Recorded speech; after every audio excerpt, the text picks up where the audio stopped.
The mountains in the northwest of the 9 provinces felt like a relic of a primitive era. There were no roads, no cars, and barely a soul in sight. Tucked away deep within these peaks sat a solitary thatched hut. The clearing outside was filled with various herbs, their fragrance heavy and sweet in the air. Inside, the space was cramped, containing only a bed and a desk cluttered with books and loose papers. An old man with snow-white hair and a beard lay on the bed. His eyes were closed, his expression peaceful. I sat by his side, watching him. I looked about 17 or 18, a stark contrast to the man who had just breathed his last. "Xiao Xiao, I really envy you," I whispered, a faint smile touching my lips. "You only had to live 81 years before you could leave this world in peace." I let out a long sigh. My eyes were heavy with a mix of pain and helplessness. As for me, I'm miserable. I have no idea how many more years I have to endure before it's finally over. It had been nearly 5,000 years since I first stepped onto the path of cultivation. Throughout those long, grueling millennia, I found I simply couldn't die. My realm stayed frozen. I was stuck. Despite 5,000 years of effort, I was still in the chi refining stage. Strictly speaking, chi refining isn't even a real realm. It's a period of body tempering, a foundation.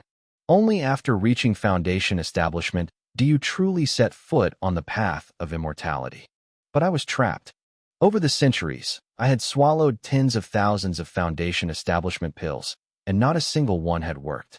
During the first 1,000 years, my master comforted me. He told me my spiritual roots were more powerful than anyone else's, which was why I stayed in chi refining a bit longer.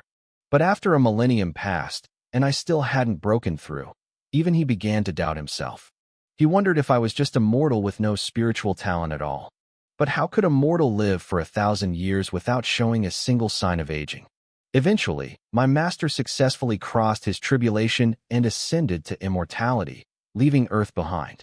After that, no one cared about my cultivation level anymore.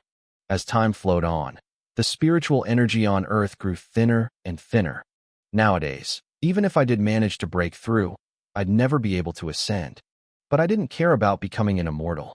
I just wanted to break through this cursed chi refining stage. It had become my obsession. As of today, I had reached the 9,832nd layer of chi refining. Most cultivators only needed 10 layers to move on. Thinking about it made me moody. I took a deep breath and stood up, looking at the herb formulas scattered across the desk. "If I'd known you'd become such a medicine nut, I never would have taught you medical skills back then," I muttered, shaking my head.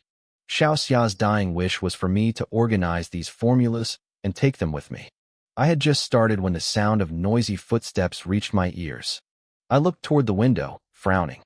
Xiao Xia had built his home in the middle of nowhere, yet people still managed to find him. 10 minutes later, a group of 7 arrived. There was a young man and woman, an old man in a wheelchair, and 4 burly men in suits who were clearly bodyguards. One look at the deathly aura surrounding the old man in the wheelchair told me everything I needed to know. They were here for a doctor. "Divine Dr. Yahello," the handsome young man called out, stepping forward. "My name is Tang Feng. We are from the Tang family of Jiangnan. We've come to ask you to." I pushed open the door, cutting him off. "You're too late. Xia Xiuji passed away just a moment ago." The color drained from their faces. The divine doctor they had searched so hard for was dead. How can that be?" Tang Feng stammered, staring at me blankly. The Tang family had poured massive resources into finding him to save their patriarch. They had spent years tracking down the man who had been a legend for 2 decades, only to find a corpse. "It can't be such a coincidence," the young woman said, her eyes turning red. "The divine doctor must be hiding. He just doesn't want to see us. Right? He must still be inside," Tang Feng shouted, a spark of hope in his eyes. He pushed past me and stormed into the hut. He stopped at the bedside. He watched the old man closely, but there was no rising and falling of the chest. No breath. The hope in his eyes vanished, leaving him weak. "I told you he's gone," I said, my voice cold. I didn't like him barging in like that. "You can leave now." Tang Feng suddenly turned to me. "You're his apprentice, right? You must have learned his skills. Heal our grandfather. We'll pay whatever you want." I shook my head. "I'm not his apprentice. I'm just an old friend." Technically, I was his master. I was the one who guided a 15-year-old Xia Xiuji onto the path of medicine all those years ago. But there was no point in saying that. No one would believe a teenager was the mentor of an 80-year-old man. The group was too drowned in despair to notice the oddity of my claim. The old man in the wheelchair, Elder Tang, looked like the last bit of life had been sucked out of him. His eyes were dull and gray. He seemed to accept that his time was up. The young girl started sobbing, unable to hold back her tears. I looked at the old man and spoke up. You've lived 73 years already. Shouldn't that be enough? Why do you still want to live? Everyone froze. They were stunned that I knew his exact age, but then their shock turned to anger. Enough? Who in this world ever thinks they've lived long enough? Tang Feng's face turned livid. You bastard, what is that supposed to mean? He lunged at me, throwing a heavy punch toward my chest. I didn't move. I didn't even blink. Thud. Before his fist could even touch my shirt, a massive force slammed into him. Tang Feng was sent flying backward, crashing hard onto the ground. The others gasped in horror. I hadn't moved an inch, yet he was the one who went airborne. The girl screamed, and the 4 bodyguards instinctively stepped toward me. Stop! Don't move! Elder Tang commanded, his voice raspy. The bodyguards froze. Tang Feng clutched his chest, scrambling up from the dirt, his eyes wide with terror as he stared at me. Young man, we have been disrespectful, Elder Tang said. May I ask your name? Feng Yu, I replied. The old man nodded slowly. Just now, you asked me why I still want to live. I can give you an answer. I want to keep being there for my family, Elder Tang said with a faint, bittersweet smile. I want to watch my grandchildren grow up, see them get married, and watch them have children of their own. Isn't that what life is about? One generation watching over the next. Beside him, the young girl started sobbing even harder. Her tears were thick with the fear of losing him. Family. The word stirred something small in my chest. For me, the concept of family was a memory from a lifetime so distant it felt like a dream. But for mortals, family was everything. It was their legacy. And most mortals, no matter how old, never felt like they had enough time. You have late-stage lung cancer, I said, my voice flat. You have less than 3 months left. Go and enjoy whatever time you have remaining.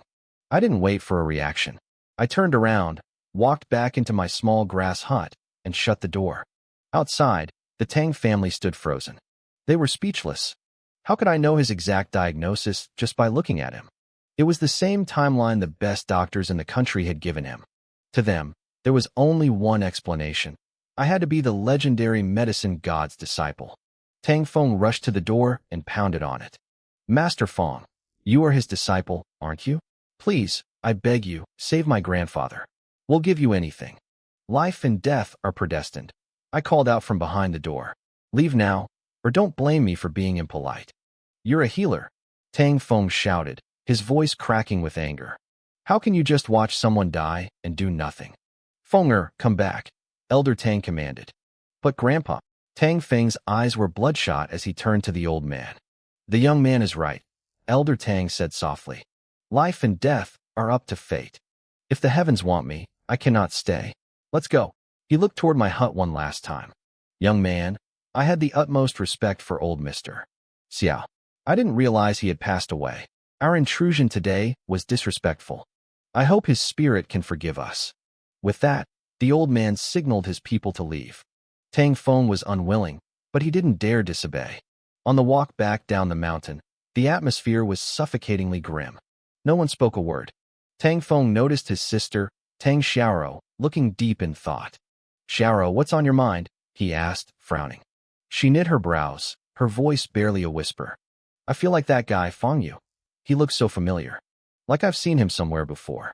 That's impossible, Tang Feng snapped. This is our first time in the Northwest. How could you have met him? You're right, she muttered, rubbing her temples. But I really feel like I know him. They walked a few more steps before she suddenly stopped dead in her tracks. Her eyes went wide. I remember now. I've seen him at my school. A few days later, I arrived in Zhanghai City. The sun was setting as I walked out of the train station. I stopped by a local market to pick up a clean chicken and 2 cans of beer before heading home. Home was a small, 2-story house in a rundown part of town. I lived on the 2nd floor, while a mother and daughter rented the first floor for 500 yuan a month. Once I got to the courtyard, I set up a small charcoal grill. I skewered the chicken and started roasting it over the flames. As the fat began to sizzle and the smell of spices filled the air, a girl with a backpack ran into the yard. "It smells amazing. Brother Fangyu, I could smell this from down the street." She hurried over to me, her large eyes fixed on the roasting bird. This was Yahello, the high schooler from the first floor. "Don't worry," I said. "There's enough for you." "You're the best, Brother Fangyu," she chirped, before running inside to drop off her bag. A moment later, she came back out with a small stool and sat down beside me. "Where have you been the last few days?" "My mom went back to our hometown, and I've been so bored living here by myself." "An old friend passed away," I replied honestly. "I went to see him." Yaya's face fell. "Oh, I'm so sorry." She spoke softly, looking like she'd said the wrong thing. In her mind, she probably assumed my friend was someone my age. She didn't realize that young to her was ancient to me. But she noticed I didn't look sad. I was just staring at the glistening chicken, salivating. A few minutes later, the chicken was done. I pulled it off the grill with my bare hands, the heat not bothering me at all. I tore off a drumstick for Yahello and started tearing into the rest of it myself. It was delicious. It's actually a bit of a joke. I've been cultivating for nearly 5,000 years, yet I still haven't reached the stage where I can stop eating. I can survive without food. I once went 2 months without a drop of water or a bite of bread, but the hunger and thirst never go away. My body functions fine, but the gnawing emptiness in my stomach is unbearable. So I eat. Later that night, I sat on my bed, going through the stacks of medical prescriptions Xia Xiuji had spent 20 years writing. These were his life's work. Any single page would be a priceless treasure to the medical world. The kid even researched formulas for male enhancement. I chuckled to myself. The student really did surpass the master. Suddenly, a violent banging erupted from downstairs. "You old dog, get out here," a coarse voice roared. "You owe us 50,000 in gambling debts. You think hiding is going to save you?" With my hearing, I could easily catch the sound of Yahello sobbing inside. She had mentioned her mother was away. She was all alone down there. "Open the door, or we'll tear this place down," another man yelled. "When I catch you, I'm throwing you to the dogs." They started slamming their shoulders against the door. You Qingye already divorced my mom," Yahello cried out, her voice trembling. "He's not here. This has nothing to do with us. Like we believe that. You're his daughter. Let's see if he stays hidden when we take you." The wood groaned as they kept hitting it. "If you don't stop, I'll call the police." "You dare call the cops? Once we break this door, you're the first one getting handled." Crack. The door gave way. 2 thuggish men burst into the room. They found Yahello collapsed on the floor, her legs shaking too much to stand. They scanned the room and saw no one else. "Heh, that old dog actually managed to breed a pretty daughter," one of them said, his eyes roaming over her with a disgusting greed. "I have an idea," the other replied. "Since we can't find the father, we'll just sell the girl. That should cover the debt." "Wait, don't be in such a rush. Before we sell her, we could." The man knelt down, reaching a hand toward the shivering girl with a vile smirk. Before his fingers could touch her, a hand clamped onto his collar like a vice. I lifted him clean off the ground. "Who the hell are you?" the other thug screamed, lunging at me. Thud. I didn't even look at him. I planted a kick squarely in his chest, sending him flying out of the house and skidding across the dirt courtyard. He didn't even have time to scream before he hit the ground. The man still dangling in my grip turned pale. I didn't give the man a chance to speak. I rained slaps across his face until his head spun, then tossed him out into the courtyard like a sack of trash. "Whoever owes you money, go find them," I said, my voice cold and flat. "You have 3 seconds. Get out of here now." The 2 men were dazed and terrified. They realized I wasn't someone they could mess with, so they didn't even try to shout a parting threat. They scrambled to their feet and ran off as fast as their legs could carry them. I turned back to Yahello. She was still on the floor, shaking and sobbing. I knelt down beside her. "It's okay now," I said softly. I chased them away. I pulled her into a hug, and she let out a loud wail, crying harder than before. I stayed with her for a long time, offering what comfort I could. After she calmed down, I fixed her broken door and finally headed back up to my place on the second floor. To be honest, I'd lived for nearly 5,000 years. I had seen too much of everything. My heart had grown cold and indifferent over the millennia.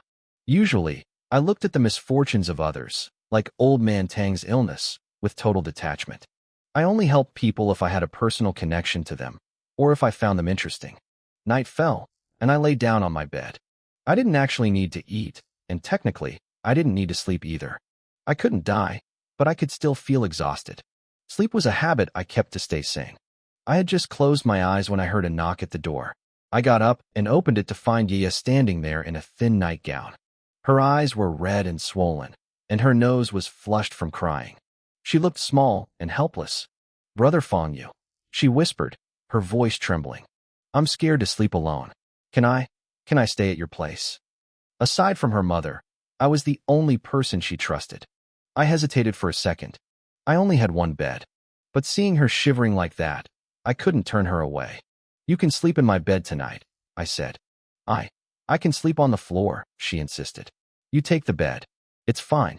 I slept on the train today, so I'm not tired," I lied. Yaya didn't argue further. She carefully climbed into my bed. I could see her face turning bright red as she lay there.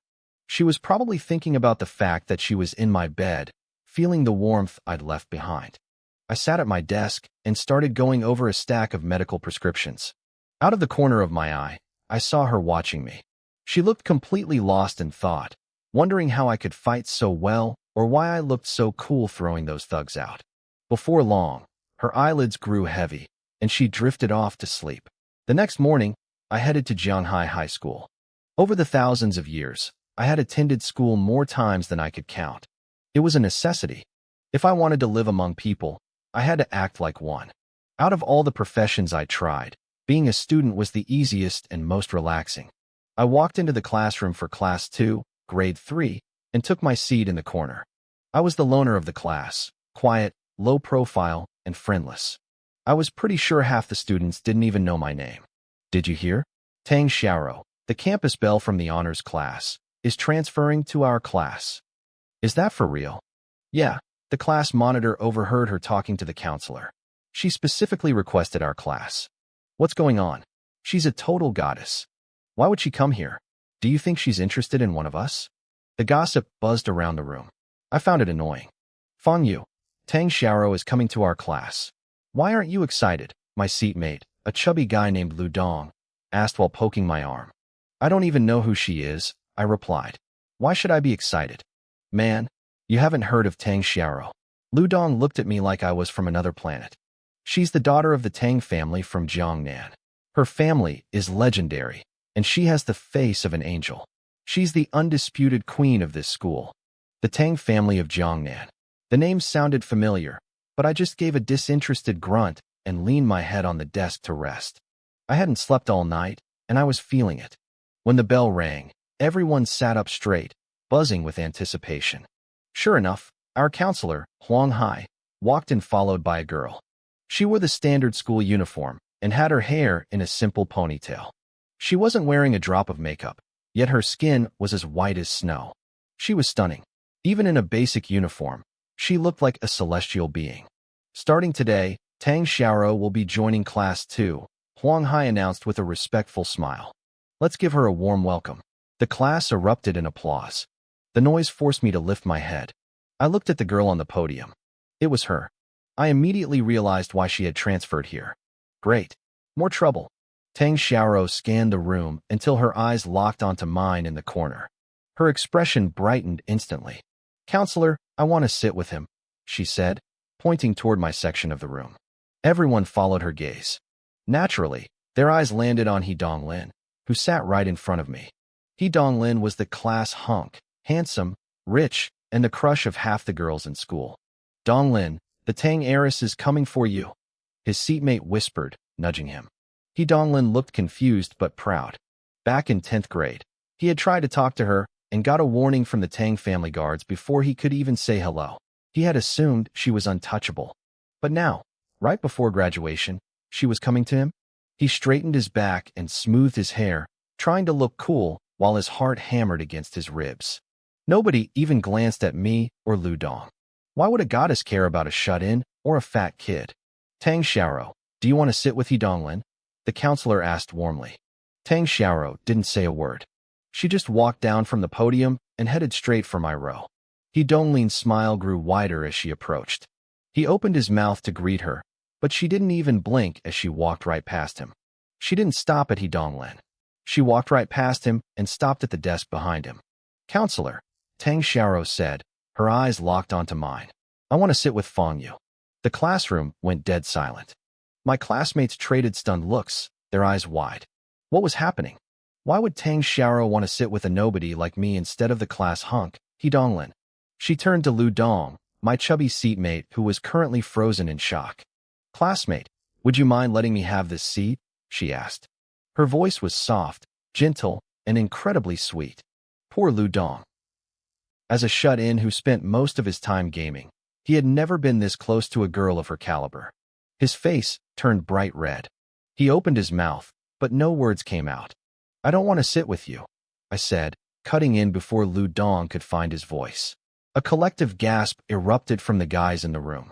It was one thing for Tang Xiaoro to ask to sit with me, but it was another thing entirely for me to reject her. Did I even realize what I was turning down? I was rejecting the dream of every guy in school. Damn it, if he doesn't want to, I do, someone whispered loudly. Tang Xiaoro didn't seem bothered by my rejection. She just turned her gaze toward our counselor, Huang Hai. Huang Hai stiffened.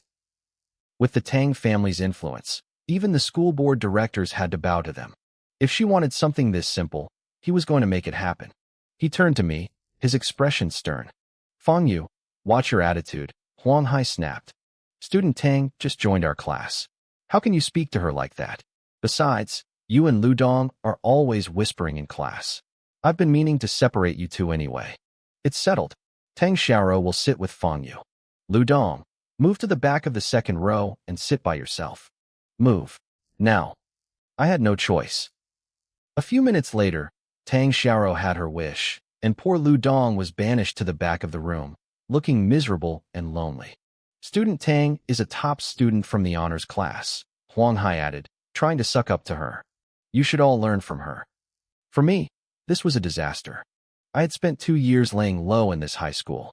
I was so quiet that half the class didn't even know my name. Now, Tang Xiaoro had ruined everything. Even though class was back in session, I could feel dozens of eyes burning holes into the back of my head. I sighed and rubbed my temples. This was going to be a long day. As soon as the bell rang, I stood up and headed for the roof. Tang Xiaoro followed right behind me under the watchful eyes of the entire class. I know why you're here, I said, turning to face her the moment we were alone. But I'm telling you now, I can't help you. Tang Xiaoro bit her lip. You're the god of medicine's apprentice. I know you can save my grandfather. I shook my head. I told you, I'm not Xia Xiuji's apprentice.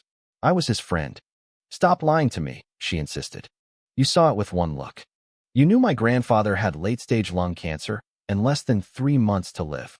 Who else could do that but the apprentice of the god of medicine? I cursed my big mouth. I shouldn't have said anything that day. So what? I shrugged. Seeing it doesn't mean I can fix it. It's late-stage cancer. No one in the world can cure that. I'm not asking for a miracle cure, she whispered, her eyes turning red. I just want you to extend his life. Just a few more years. Please. We've tried everything else. She started to sob. Over the past year, the Tang family had spent a fortune hiring experts from all over the globe. Every single one of them said the same thing. It was terminal. They had traveled through hell and back to find the god of medicine, only to discover Xia Xiuji had already passed away. Now, I was her last hope. Any normal man would have been moved by a girl as beautiful as her crying like that. But I wasn't a normal man. I was an old monster who had lived for nearly 5,000 years. I'm sorry. I can't do it, I said. The world was full of tragedy. I couldn't save everyone, and I certainly wasn't obligated to. I just wanted to live a quiet life and hopefully one day break through the chi refining stage. I wasn't a hero, and I didn't want to be one. We'll pay you whatever you want, she pleaded. I can't help, and I don't need money, I replied coldly. I turned to leave, but stopped after 2 steps. One more thing. I want you to move your seat. I don't want to sit with you. I hate trouble. I walked away without looking back. Tang Xiaoro stood there, her face pale with anger. As the young mistress of the Tang family, she had never lowered herself like this, especially not to the point of tears. Yet, I had remained completely indifferent. You hate trouble? She hissed through gritted teeth. Fine, then I'll give you plenty of it. We returned to the classroom. For the next few periods, we didn't say a single word to each other. When the final morning bell rang, I stayed slumped over my desk, trying to catch some sleep. Tang Xiaoro packed her books, then reached out and poked my shoulder with a slender finger. Fang Yu, let's go grab lunch together, she said, her voice dripping with sweetness. I looked up at her smiling face and immediately felt a sense of dread. Actually, never mind, she said loudly, a mischievous glint in her eyes. You were so exhausted last night. You should keep sleeping. I'll bring some food back for you. Just wait for me, okay? She turned and skipped out of the room. Behind her, the classroom exploded into a frenzy. The implications of her words were massive. What did exhausted last night mean? And why did she look so shy and flushed when she said it?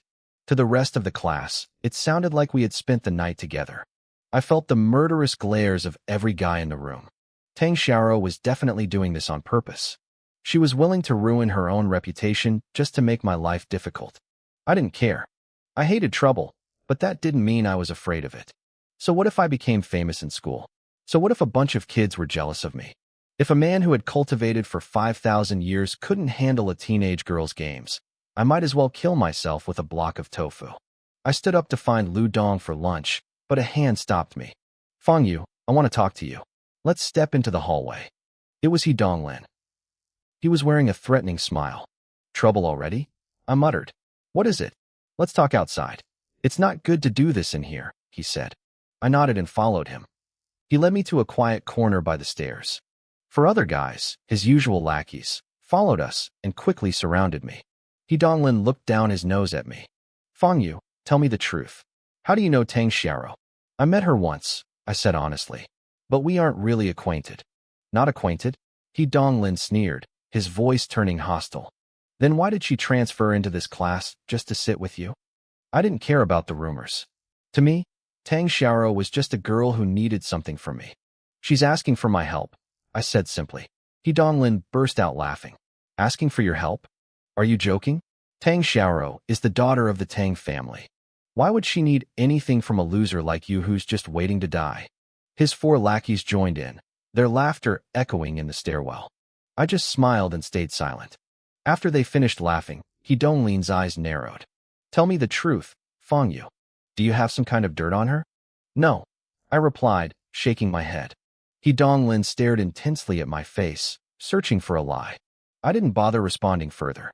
Fine, I know you won't talk, He Donglin said, his voice dropping into a commanding tone. But I don't care what you have to do. Get your seat changed. When I come to class tomorrow, I don't want to see Tang Xiaoro sitting next to you. Understand? I let out a long yawn.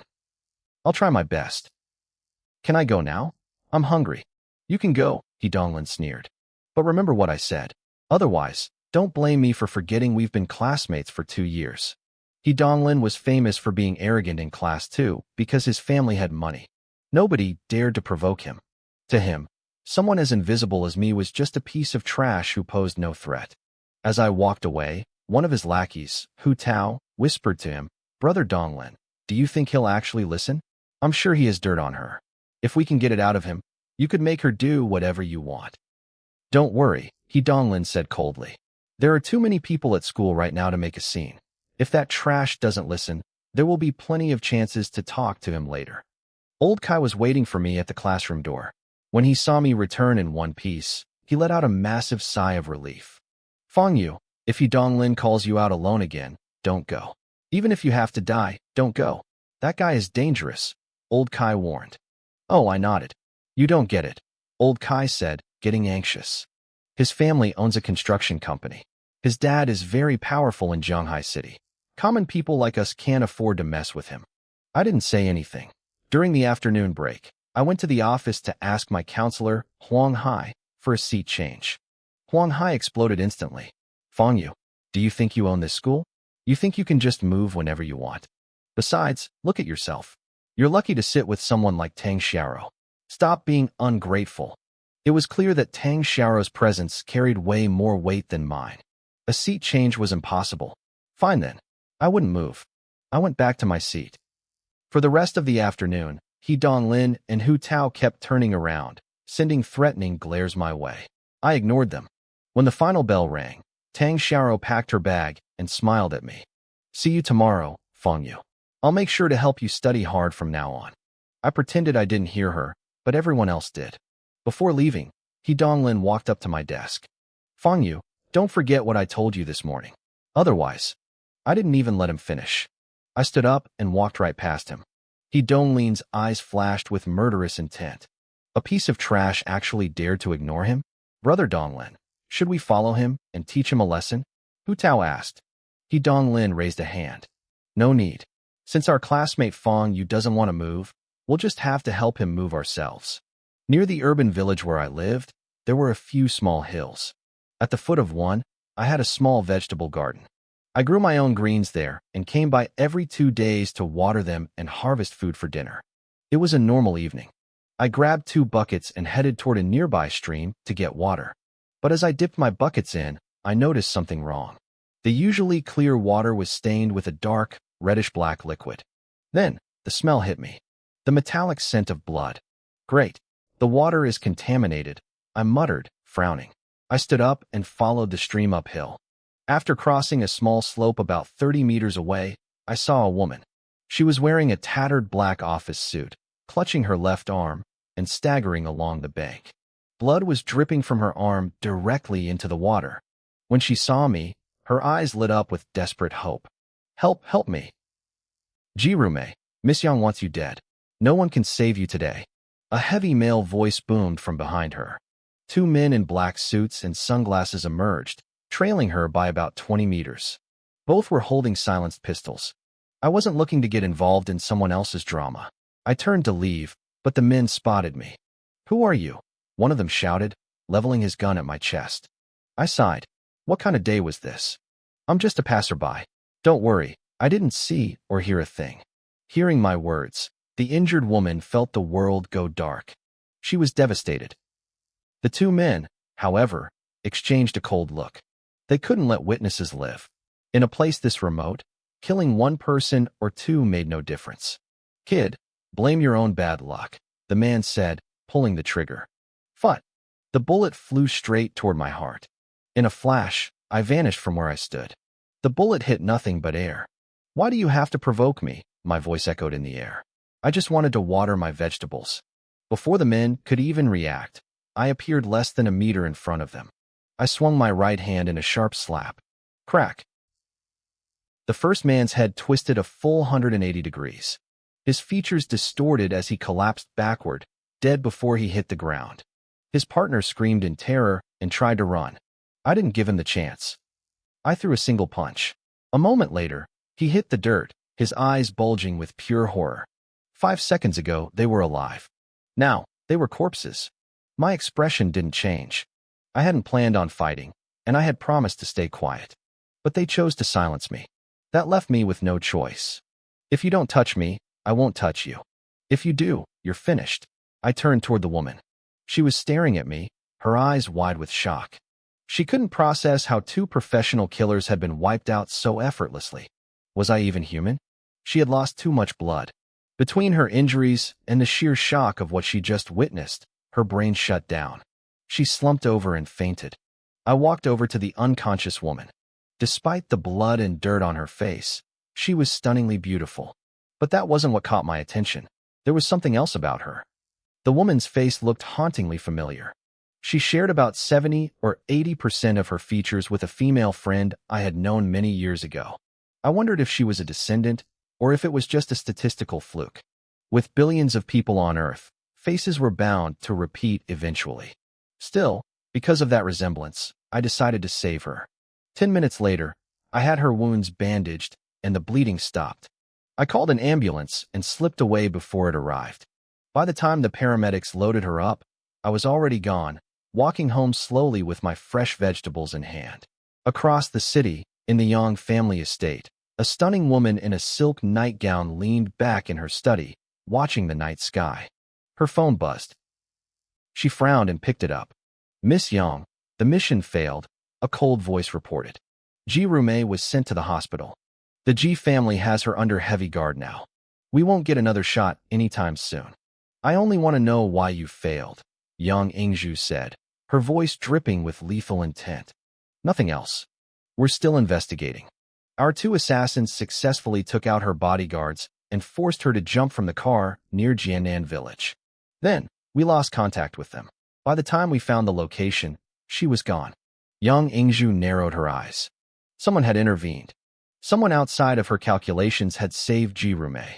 3 days, she commanded. I'm giving you 3 days to find out who saved her. She hung up and swirled a glass of deep red wine. Her eyes turned cold. I don't care who you are. No one ruins Yang Ingzhu's plans. I'll dig you out of the ground if I have to. The next morning, I walked into my classroom and stopped. My desk was gone. It was lying overturned at the back of the room, my books scattered all over the floor. Only my chair remained in its spot. My classmates stared at me, some with mockery, others with pity. I felt a slight tug of annoyance. Who did this? I asked. No one answered. I scanned the room and raised my voice. I'm asking, who did this? Oh, look at you. Acting all pitiful. A girl named Jiang Yu snapped. She was the former class beauty before Tang Xiao arrived, and she used to be close with He Donglin. It was He Donglin and his crew. What are you going to do about it? So it was him, I muttered, looking at his empty seat. He wasn't here yet. Yeah, it was him, Jiang Yu sneered. And you won't do a thing. You'll just sit there like a coward when he shows up. Stop acting tough. It's annoying to look at. I looked at her calmly. I had been invisible in this school for 2 years. I'd never offended her, yet she spoke to me with pure venom. I haven't done anything to you, I said. Why the attitude? I'm a girl, she said, tossing her head back arrogantly. Girls have bad moods. As a guy, shouldn't you just deal with it? Don't be so petty. She was clearly just venting. Ever since Tang Xiao joined our class, Jiang Yu had lost her spotlight. Now everyone talked about the new girl, and since I sat next to her, I was an easy target. She saw me as a soft peach she could squeeze whenever she wanted. I didn't bother arguing with her. I walked to my spot and sat down on my lone chair. I didn't go to the back to get my desk. The class started whispering. Was I waiting for a teacher? Was I going to snitch? My friend, Fatty Lu, rushed in and saw the mess. Fong Yu, let me help you move your desk back, he whispered, looking worried. No need, I said. When He Donglin gets here, I'll have him move it back himself. Fatty Lu's face went pale. Fong Yu, just endure it. We can't mess with He Donglin. A few guys nearby burst out laughing. You're going to make He Donglin move it? Fong Yu, I thought you were just quiet. I didn't realize you were a complete idiot. Just then, He Donglin walked in with his lackeys. He spotted me sitting there, and a smirk spread across his face. He walked right up to me, acting surprised. Fong Yu, where's your desk? Someone told me you threw it to the back yourself. I looked up at him. My gaze was flat and empty. For a split second, He Donglin flinched. Something in my eyes made his heart skip a beat. He got angry at himself for feeling afraid. Why should he be scared of a loser? Yeah, I did it, he barked, dropping the act. I gave you face yesterday, and you threw it back at me. I'm just giving you a little memory boost so you don't forget your place. Move my desk back, I said. Organize my books and put them on top. Do that, and I won't take this any further. The classroom went dead silent. Then, it erupted. They couldn't believe what they were hearing. He won't take it further? He Donglin laughed hysterically. Fong Yu, you're actually kind of cute when you're delusional. Donglin, he's too arrogant, Hu Tao said, cracking his knuckles. Let me show him what happens when you talk to us like that. The lackeys surrounded me. Jiang Yu watched with a smirk, waiting for the show. Fatty Lu broke into a sweat and sprinted out of the room to find the counselor. He knew I was about to get slaughtered. What did you say? Say it again, He Donglin challenged, looming over me. I said move my desk back too. Before I could finish, He Donglin's face twisted with rage. He lunged out with his right hand to grab my throat. I moved faster. I caught his wrist in a grip of iron. He froze, unable to budge. You dare fight back? Hu Tao screamed, swinging a kick at my ribs. I reached out with my other hand and caught his ankle midair. You started this, I said quietly. With a sudden, violent jerk of my arms, I threw them both. They went airborne, flying backward across the room. They slammed into the floor at the back of the class with 2 heavy thuds. The class sat in stunned silence. Nobody saw how I did it. Before they could even process the shock, I was already standing over He Donglin and Hu Tao, looking down at their dazed, broken expressions. He Donglin and Hu Tao lay on the floor, groaning. I looked at them coldly. "Move my desk back to its original spot," I said. My voice was calm, but it carried a weight that made the room feel heavy. He Donglin had never suffered like this in his life. His face was pale with rage.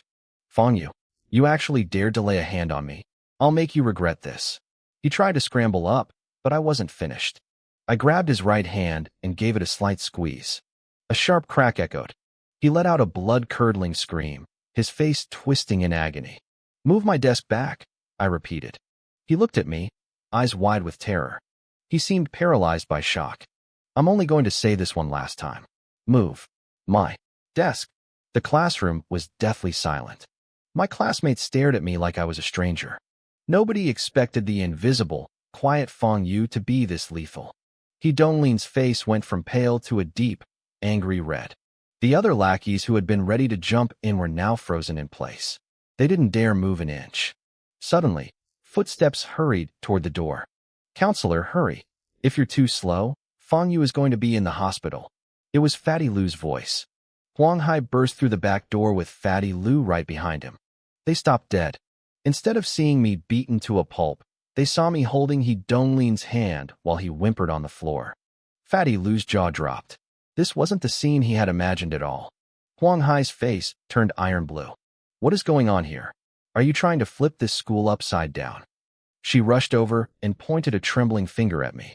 "Fangyu, you've gone too far. Let go of him right now." I looked at her, my expression flat. "They started it. They threw my desk and books to the back of the room. I don't care. All I see right now is you attacking a student." Huang Hai was shaking. She knew He Donglin's father, He Wencheng, was a local construction mogul with a violent temper. If his son was hurt, there would be hell to pay. She wasn't just worried about me. She was worried about her own career. "Let him go. Now." "Fine," I said. I loosened my grip. Huang Hai let out a sigh of relief. But it was premature. Before she could even blink, I swung my arm in a violent arc. The force sent He Donglin flying. He slammed into the back wall of the classroom with a sickening thud and slumped to the floor, unconscious. "Now we're even," I said softly. A chill ran up Huang Hai's spine. She couldn't imagine how He Wencheng would react when he saw his precious son in this state. "You?" She pointed at me, speechless. She couldn't believe that the student who had been a nobody for 2 years was suddenly causing a disaster of this magnitude. "Get He Donglin and Hu Tao to the infirmary. Now," she screamed at the stunned students. A few of He Donglin's friends snapped out of it and carried the 2 broken boys out. Then, Huang Hai turned back to me, her eyes burning with fury. "You. My office. Now." Fatty Lu watched me leave, his eyes full of disbelief and sorrow. He knew this wouldn't end well. The best-case scenario was expulsion. The worst case was facing the full wrath of the He family. As soon as we left, the classroom exploded into chatter. "Holy crap, Fangyu is a beast." I thought he was just some shy loner. Some students felt a secret sense of satisfaction. He Donglin had been a bully for a long time. Seeing him get humbled felt like justice. But Jiang Yu just sneered. "You think he's impressive? He's an idiot. He just ruined his life. He'll be expelled, his records will be trashed, and he'll never graduate. Plus, He Donglin's father is powerful. Fangyu might not even make it home tonight." In the office, Huang Hai's hand shook as she gripped her water cup. "Fangyu, I can't handle this. I'm reporting this to the dean's office. You're on your own." I didn't care. I wasn't a normal student. I had lived for thousands of years. I was only here to kill time. Grades and diplomas meant nothing to me. If anything, He Donglin's little stunt had finally given me a bit of entertainment. Even though I was over 5,000 years old, I was still a chi refinement cultivator who hadn't reached the foundation establishment stage. I still had a human temper. When someone pushes, I push back harder. Meanwhile, Fatty Lu found Tang Xiaoro in the hallway. He told her everything. "He knocked them unconscious?" Tang Xiaoro gasped, covering her mouth. "Yeah, it was terrifying," Fatty Lu said, shivering. "He looks so thin, but he's incredibly strong. Tang Xiaoro went quiet, her mind racing. This was her chance. She could use this to pressure me into treating her grandfather. I understand, she told Lu. I'll see what I can do. Fatty Lu beamed. If the wealthy Tang family stepped in, I might actually survive this. I was taken to the dean's office to face Pan Chong. Huang Hai stood by, looking grim. Fang Yu, we've notified He Donglin's father. He's on his way, Pan Chong said, slamming his hand on the desk. Why did you attack your classmate? He started it, I said truthfully. He threw my things. I told him to move them. He refused and tried to hit me. Then why is he the one in the infirmary while you don't have a scratch? Pan Chong barked. Simple. Because I'm better than him, I replied. Pan Chong exploded. Bullshit. You beat someone up and act like it's a joke? I'm calling your parents. I want to see how they raise someone like you. I don't have family, I said. Don't bother calling. Pan Chong looked at Huang Hai. She nodded slowly. It's true, Director Pan. His file says he's an orphan. He was raised by an old man who passed away years ago. An orphan? Pan Chong sneered. Then you should know better. Do you think the man who raised you would be proud of this? If his spirit is watching, he'd be ashamed. Pan Chong's face was beet red, his chest heaving with fury. He kept barking insults at me, lecturing me on my character and my upbringing. It was honestly a bit ridiculous. My file was a complete fabrication. The old man who raised me never existed. More importantly, I really wasn't in the mood to be scolded by a man several thousand years younger than me. Director Pan, I interrupted, cutting him off mid-sentence. Just tell me my punishment. I don't have time for this nonsense. He choked on his words, his jaw hanging open. You. He looked like he was about to have a stroke. After a long minute, he finally calmed down enough to speak, his voice low and cold. Fang Yu, if you had shown a shred of remorse, I might have helped you. But your attitude is disgusting. Fine. You'll deal with the consequences yourself. I didn't bother replying. I just turned around and walked out of the office. Back at the classroom, a student stopped me at the door. Fang Yu, someone's at the school gate. He called you out by name. I didn't know who it could be, but I headed down anyway. Standing by the gate was a massive, bald man with a face full of scars and thick tattoos snaking down his arms. He looked like he was made of granite. You Fang Yu? He barked as I approached. Who are you? I asked. The name's De Biao, he sneered. My brother is He Donglin's father. He's at the infirmary with his son right now, but he sent me ahead to give you a little lesson. Without another word, De Biao lunged. He reached out with a massive hand, aiming to grab me by the back of my neck. I didn't flinch. I simply turned and caught his wrist midair. He grinned, thinking he could just overpower me, and started to squeeze. But his grin quickly vanished. No matter how much strength he poured into his arm, he couldn't move an inch. His muscles bulged, veins popped out on his forehead, and his face turned purple from the effort. I was standing there, looking like a frail student, yet I held him like he was a child. If you don't want to join He Donglin in the infirmary, I said calmly, I suggest you stop. De Biao's eyes turned bloodshot with rage. No one had ever threatened him like this, especially not a kid who looked like he hadn't even finished puberty. You think you're something special? He roared, swinging a massive right hook at my head. I didn't dodge. I raised my left palm and caught the punch with a dull thud. It didn't even push me back. I'm someone you can't afford to provoke, I whispered. Then, I kicked him square in the gut. The impact sounded like a drum. De Biao, a man nearly 2 meters tall and built like a tank, flew backward through the air. He crashed into the pavement several meters away and stayed down, groaning in the dirt. A crowd of students had gathered, their eyes wide, staring at me like I was some kind of monster. You all saw it, I said, looking around at the witnesses. He attacked me first. This was self-defense, just like what happened with He Donglin earlier. I looked at the fallen giant and sighed. Regardless of who started it, I knew my time at this school was probably coming to an end. Meanwhile, back in the dean's office, the phone on Pan Chong's desk rang. He picked it up, his expression shifting from annoyance to shock. Hello? Director He? Yes, he's here. What? But the parents. I see. I understand. He hung up and looked at the school counselor, Huang Hai, with a look of pure confusion. Forget everything, Pan Chong said. We're dropping the charges against Fang Yu. The school will handle the fallout. Huang Hai gasped. What? He Donglin's father, He Wencheng, is a dangerous man. Who could possibly protect Fangyu? The Tang family, Pan Chong replied, his voice shaking. The board of directors. The Tangs personally stepped in. Huang Hai stood there in a daze. So the rumors were true. The wealthy heiress Tang Xiaoro really did have a connection with this orphan boy. She immediately felt a pang of regret for how she had treated me earlier. When I walked back into the classroom, Huang Hai met me and told me the news. I was in the clear. The room erupted in whispers. No one could believe it. He Donglin's father was a known thug in Jianghai City. How could I just walk away? Jiang Yu sat in the back, her face twisted with jealousy. She glanced at Tang Xiaoro, who was smiling softly at me. It has to be her, Jiang Yu thought bitterly. That rich brat used her family to save him. What a pair of lowlives. Down in the administration office, the atmosphere was far from peaceful. He Wenxing slammed his fist onto the desk, nearly cracking the wood. My son has a shattered wrist. He might miss the college entrance exams, he roared. And you're telling me this kid gets off scot-free? I won't swallow this. Mr. He, please, Pan Chong stammered, wiping sweat from his brow. Our investigation showed your son started the fight. And, well, someone very powerful is protecting Fangyu. He Wenxing's eyes turned cold.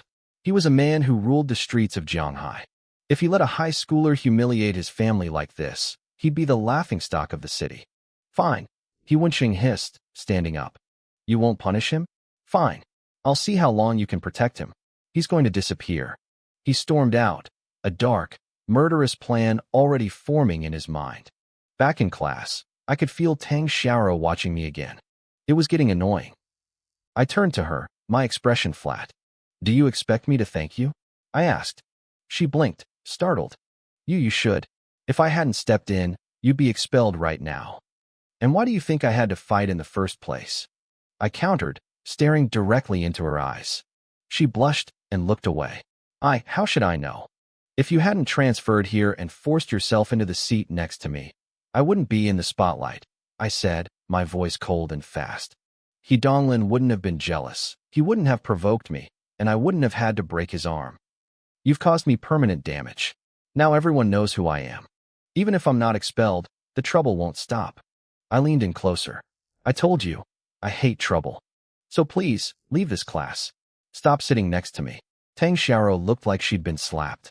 As the princess of the Tang family, she was used to being worshipped. She had gone out of her way to save me, and here I was, treating her like a plague. Her eyes welled up with tears of frustration. If it wasn't for my grandfather's illness, I wouldn't spend another second with a jerk like you. She screamed internally. She took a deep breath, trying to keep her composure. Fine, she whispered. You want me to leave? I can do that. If you promise to treat my grandfather, I'll leave immediately, Tang Xiaoro said, her voice trembling slightly. And I'll make sure you're rewarded handsomely. I looked at her pretty face and frowned. I didn't care about the money, but I did care about my peace and quiet. If helping her meant she'd stop bothering me at school, it was a fair trade. Deal, I said. Her eyes lit up. I had never seen her look so relieved. We should go right now, she urged, grabbing her bag. I shook my head and leaned back. No rush. I don't want to skip class. She looked at me like I was insane. You spend every class sleeping on your desk anyway. What's the difference? We can just ask for a leave of absence. Her face was flushed with excitement, but I wasn't budging. Exactly, I muttered. I'm tired. I need my nap. I put my head down on the desk and closed my eyes. Tang Xiaoro let out a huff of pure frustration, but she couldn't force me to move. She sat back down, fuming in silence. The rest of the morning passed quietly. I slept through 4 periods like nothing had happened. The other students kept glancing at the door, expecting He Donglin's father to burst in with a mob of thugs. But the hall stayed quiet. Even our counselor, Huang Hai, didn't mention the morning's incident during his lecture. By lunchtime, the atmosphere in the room had shifted. The way my classmates looked at me was different now. They used to think I was just a lonely weirdo. Now, they saw a guy who sat with the school beauty, broke the class bully's arm, and walked away without a single scratch or a detention. They probably thought I was too elite to even speak to them. When the final bell rang, Tang Xiaoro didn't give me a chance to bolt. She lunged forward and grabbed my arm. Don't you dare forget what you promised this morning, she warned.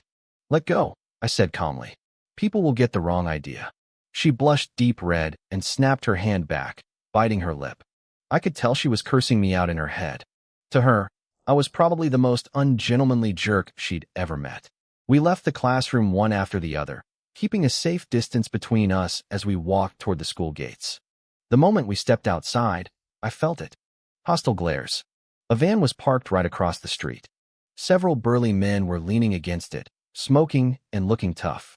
When they spotted me, two of them smirked. These were clearly He Wenqing's men, sent to finish what his son couldn't. Tang Xiao saw them too. She stepped closer to me, her voice low. I'll have Uncle C deal with them. Uncle C? I asked. She pointed to a black Mercedes parked nearby. My grandfather took him in years ago. His name is Tang C, and he's my personal bodyguard. As we approached the car, a middle-aged man with a prominent burn scar on his left cheek stepped out of the driver's seat. I scanned him instantly. He was a cultivator, 8th level of the Qi refining stage. In modern terms, he was a peak innate warrior. Tang C was also sizing me up, his eyes sharp and suspicious. Uncle C, over there, Tang Xiao said, whispering a few words to him. The man nodded and walked straight toward the van. The thugs started waving their weapons and shouting, looking like they were ready to take him on too. But Tang C only said a few words.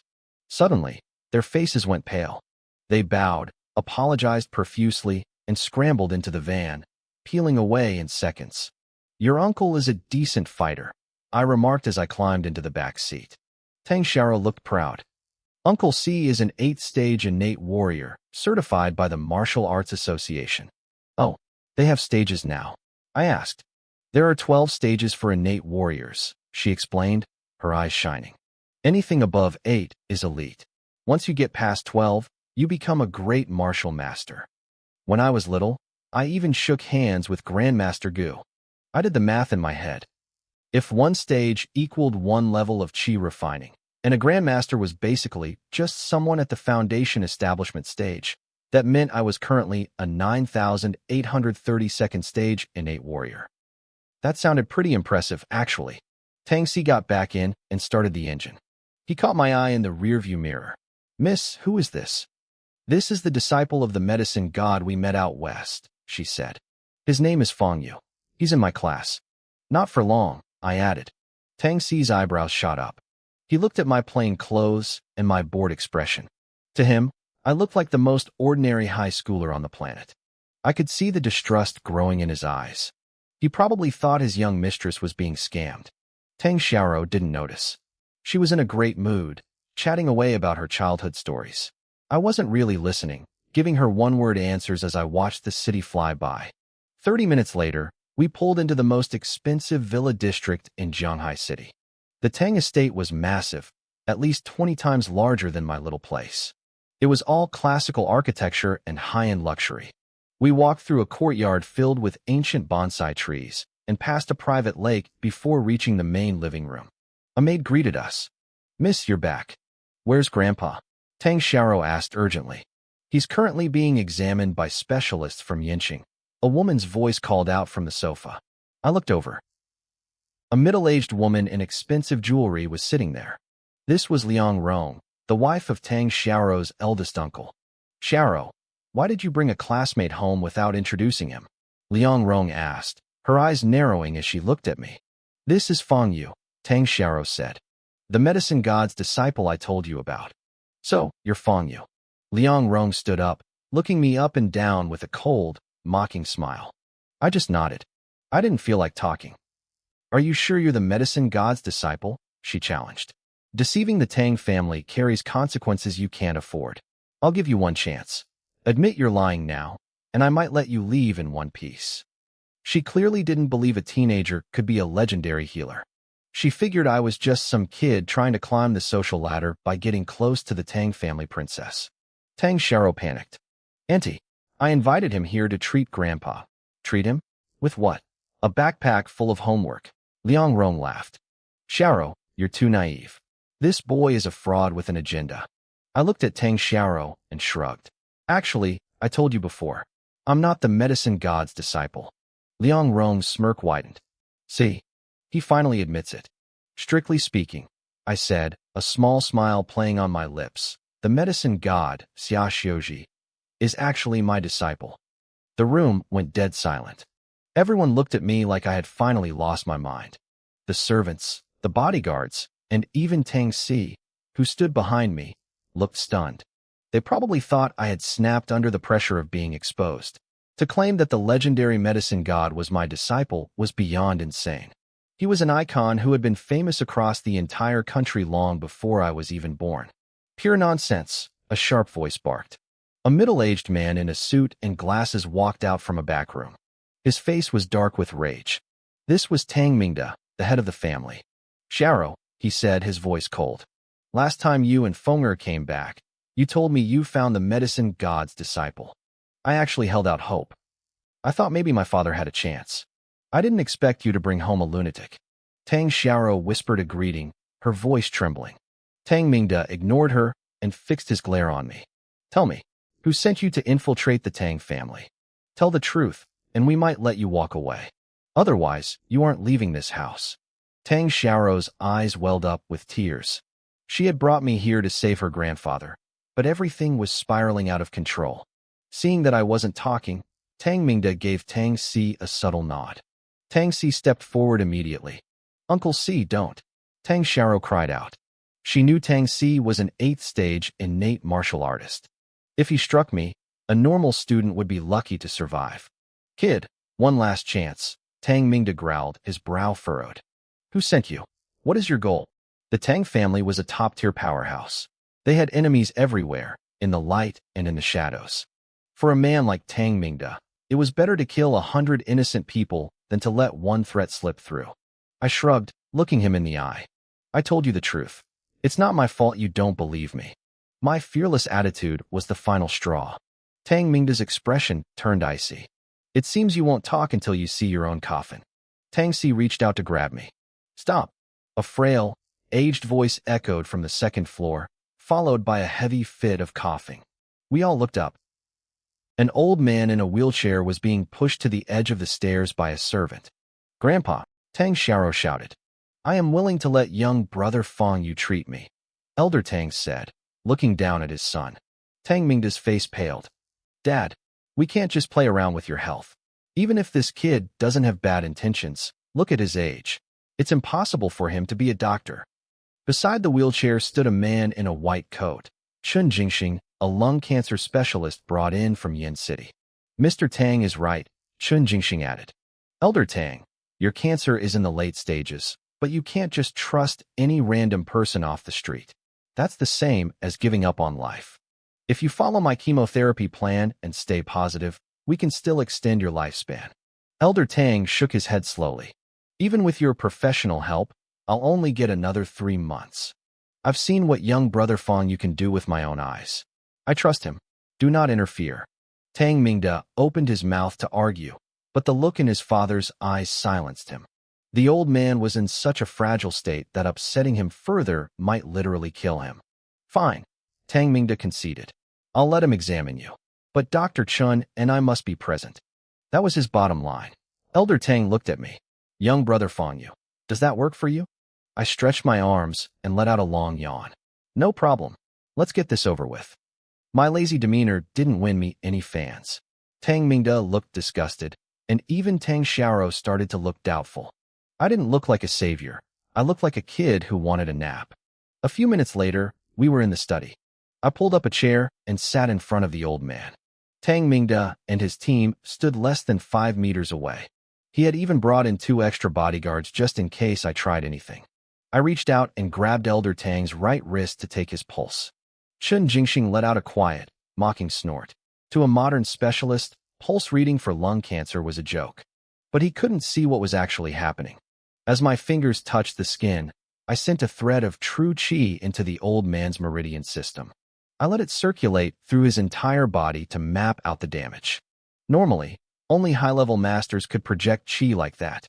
But I had mastered that trick back when I was still at the 100th level of qi refining. After a minute, I pulled my hand back. The situation isn't good. Chun Jingxing rolled his eyes. He hated traditional Chinese medicine. To him, it was just old men playing pretend. "Let me say something, kid," Chun Jingxing said, his voice dripping with sarcasm. "What exactly did you see? What's not good?" Be specific. I'd love to learn something from your traditional expertise. Tang Xiaoro watched me nervously. The cancer cells have spread throughout your entire body, I said calmly. They are particularly concentrated around the spine. That's why you can't walk. The cells are eating away at the bone. Also, you have high blood pressure and a slight cerebral infarction. I listed every single ailment as if I were reading his medical file. Chen Jingxing's smug smile slowly vanished. His eyes widened, turning from mockery to pure shock. Everything I said was 100% accurate, including symptoms that had only appeared in the last 48 hours. Tang Xiaoro looked at her father. Tang Mingde was frozen in place. How is this possible? Liang Rong shouted. Someone must have leaked the medical reports. Tang Mingde shook his head. He knew that was impossible. He kept those files in a private safe. No one but the primary doctors had ever seen them. This kid was the real deal. But, I continued, curing you completely is impossible. The spark of hope in Tang Mingde's eyes died instantly. Tang Xiaoro's eyes turned red. I knew it, Liang Rong sneered. He can spot the problem, but can't fix it. What use is that? Elder Tang took a shaky breath. Then, how much longer do I have? I'll start with one acupuncture session, I said. Then I'll give you a prescription. If you can find all the ingredients and take it once a day, you should be able to live for another 10 years or so. 10 years. The room went still again. Elder Tang looked like he'd been struck by lightning. He went from having 3 months to live to having a decade. Fang Yu, are you serious? Tang Xiaoro asked, tears finally spilling over. You're not joking? I'm serious, I said. But there's a catch. You have to find the ingredients. A few of them are extremely rare these days. This is absolutely not a problem, Tang Mingde blurted out, his voice thick with desperation. No matter how rare the ingredients are, we will find them. Please, Mr. Fang, I beg you, start the acupuncture on my father immediately. I didn't say much. I spent the next hour in the study with Elder Tang. During the session, the old man suddenly coughed up a thick, dark glob of blood. It looked terrifying. Tang Mingde and the others nearly jumped out of their skins, thinking things had gone wrong. But I knew better. That blood was filled with the toxins that had been rotting him from the inside.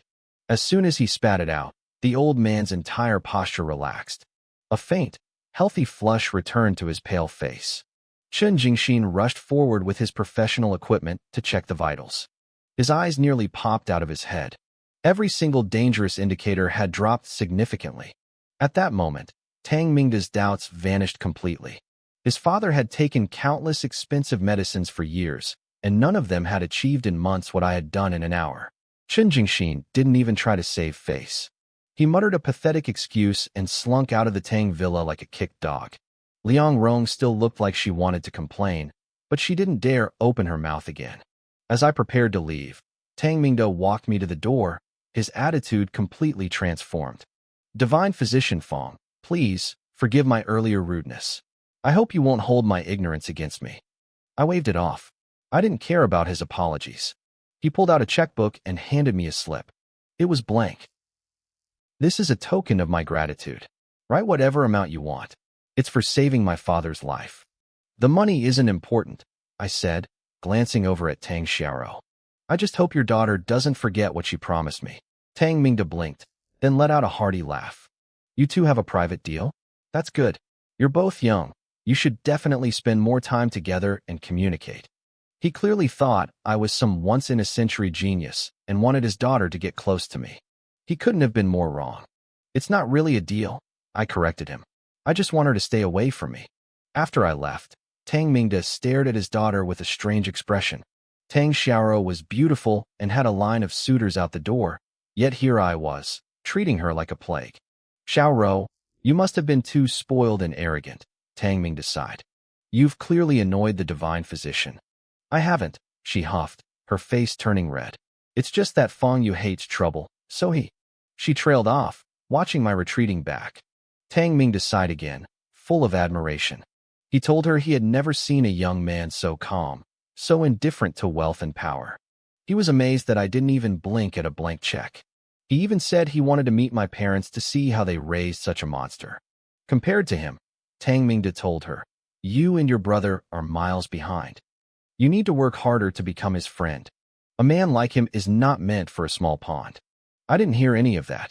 I headed straight back to my vegetable garden, planning to pick some greens for dinner. But as I got within half a meter of the gate, I stopped. The ground was hard, but I saw them, faint footprints. There were at least 6 different sets of tracks. Based on the depth and the dust, they had headed toward my garden about an hour ago. This was wrong. Nobody ever came up this mountain. Great, I muttered. Are people seriously trying to steal my vegetables now? I quickened my pace. As soon as I reached the edge of the garden, 6 dark shadows blurred out from the brush. They surrounded me instantly. 6 handguns were raised, their muzzles cold and steady, all aimed right at my head. One man stepped forward with a fake, chilling smile. Friend, we just want to ask a few questions. I suggest you tell the truth. Fine, I said. I didn't even flinch. Ask away. Is this your garden? He asked. It is. Were you here yesterday afternoon, around this time?